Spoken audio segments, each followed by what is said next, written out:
Bonjour à tous, aujourd'hui on va parler de la négrophobie et plus particulièrement de la négrophobie au Maghreb et dans le monde arabe pour faire écho à cette vidéo que je pense que vous avez tous vue. Espèce de négresse, espèce de sale noir, personne te touche même avec un bâton. Pendant 800 ans, vous a vendu comme du bétail. Bande de putes, de merde, niquez vos mères. Donc je sais qu'en plus c'est un sujet un petit peu tabou, mais personnellement je n'ai pas peur d'en parler, surtout que je suis bien placée pour le faire, étant donné que je suis à moitié camerounaise et à moitié marocaine. C'est ma mère qui est marocaine, mais elle est foncée de peau, comme la communauté sahraoui. Et pendant toute sa jeunesse, elle a été victime de racisme, de colorisme. On disait que ses cheveux, c'était les cheveux hash, c'est-à-dire des cheveux crépus, mais dans un sens assez péjoratif. Les cheveux qui sont sauvages, qui sont pas soignés, qui sont mal coiffés. Et moi-même, quand je venais au Maroc voir ma famille, j'en ai fait l'expérience. Automatiquement, que ce soit ma sœur ou moi, on a été insultés. Des insultes comme Kahloucha, comme Aizzi, qui signifie négro, mais aussi Oussif, qui signifie esclave. Donc vraiment le racisme frontal, où tu es en train de marcher dans la rue et qu'on te traite d'esclave ou de sale noir en pleine figure, je l'ai connu au Maroc. Alors bien évidemment, tous les Marocains ne sont pas comme ça, mais à un certain moment, il faut arrêter de se voiler la face et il faut reconnaître et dénoncer ce racisme anti-noir qui sévit globalement dans le Maghreb et plus généralement dans le monde arabe. Parce qu'il faut réaliser une chose, on parle souvent de la traite occidentale qui a duré près de 3 siècles, mais on oublie souvent de parler de la traite négrière dans le monde arabe qui, elle, a duré plus de 13 siècles.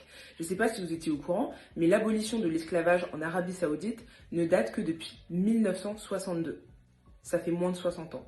Donc le fait que dans le monde arabe, t'entends souvent des gens désigner des noirs en disant Oussif, qui signifie esclave, ou Aïzi, qui signifie négro, en fait c'est pas un hasard. En Tunisie par exemple, il faut savoir que les Tunisiens noirs, descendants d'esclaves, portent encore sur leur pièce d'identité le nom Atig, qui signifie affranchi par. Donc ton nom de famille, ça peut être Atig Ali, donc par exemple affranchi par Ali.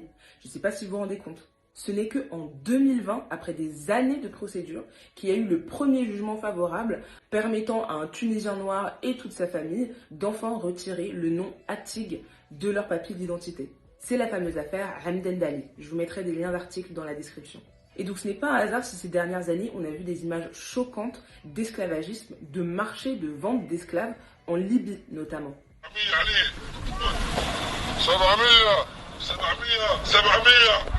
La journaliste Nima El Baguir, qui était donc tombée sur ces atrocités, avait bien dit que tout le monde autour était au courant. Je la cite, « Personne n'ignorait ce qui se passe sur cette partie de l'Afrique. L'existence de marchés aux esclaves, d'abus sexuels et de travaux forcés avait fait l'objet d'un rapport de l'Organisation internationale pour les migrations en avril. » Mais pourtant, personne ne fait rien. En parlant d'ailleurs de migrants et de réfugiés, je me souviens qu'en 2017, c'était la journée mondiale des réfugiés. Et en Algérie, quel était le hashtag qui était en top tweet? C'était le hashtag non aux Africains en Algérie. Ce qui est en plus un hashtag absolument idiot, étant donné que l'Algérie est en Afrique. Voilà, le Maghreb c'est en Afrique, l'Algérie c'est en Afrique, donc faire un hashtag non aux Africains en Algérie, ouais, c'est vraiment débile. Mais plus sérieusement, il faut aussi rajouter que le gouvernement algérien a plusieurs fois été épinglé pour leur chasse aux migrants totalement illégale, où des militaires algériens prennent des migrants qu'ils ont capturés pour les jeter illégalement en plein milieu du Sahara. Là aussi, je vous mettrai les articles dans la légende. Et puis, il faut quand même rappeler que ce n'est que le 9 octobre 2018 que la Tunisie est devenue le premier pays dans le monde arabe à adopter une loi qui pénalise le racisme. Donc ce n'est qu'en octobre 2018 que les propos racistes, l'incitation à la haine, l'apologie du racisme sont devenus des infractions condamnables.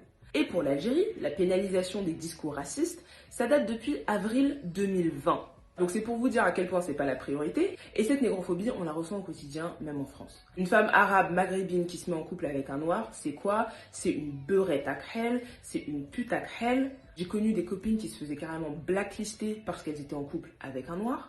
Et bien évidemment, au pays, c'est encore pire. Je connais des familles au Maroc qui ont refusé que leur fille épouse un homme noir. Et quand t'es un homme et que tu te maries avec une noire, c'est l'archouma parce que ça veut dire que tu te maries avec une servante, genre t'es complètement désespéré, qu'est-ce que tu fais? Alors Dieu merci, il y a des familles où ça ne se passe pas comme ça. Dieu merci, il y a des Arabes et des Maghrébins qui ne sont pas du tout comme ça et qui sont au contraire les premiers à s'énerver contre leur propre communauté, à condamner le racisme dans leur communauté. Mais justement, continuons à en parler en fait. Continuons à dénoncer jusqu'à ce que ça change parce que ça doit changer. Parce que ce genre de propos, ce genre d'images sont tout simplement insoutenables. Espèce de négresse, Espèce de sale noir, personne te touche même avec un bâton. Et puis pour revenir sur la vague de négrophobie de ces derniers jours, que ce soit le meurtre de Youssoufa qui a été assassiné par un groupe d'Arméniens, l'agression d'un livreur, un homme qui se fait écraser par une voiture sur les champs, ou encore ce couple traité de sale nègre par le propriétaire raciste de l'Airbnb The Marie-Antoinette suite au Golden Triangle. Vous avez dit que j'étais un mais vous gardez l'argent du en fait, vous êtes marrant, monsieur. Bah oui, c'est le but de l'esclavage, non? Allô? Vous êtes vraiment exceptionnels, les Noirs, quand même. Vous êtes vraiment exceptionnels. Vous êtes tellement ridicules que vous vous demandez après pourquoi tout le monde vous prend pour des cons.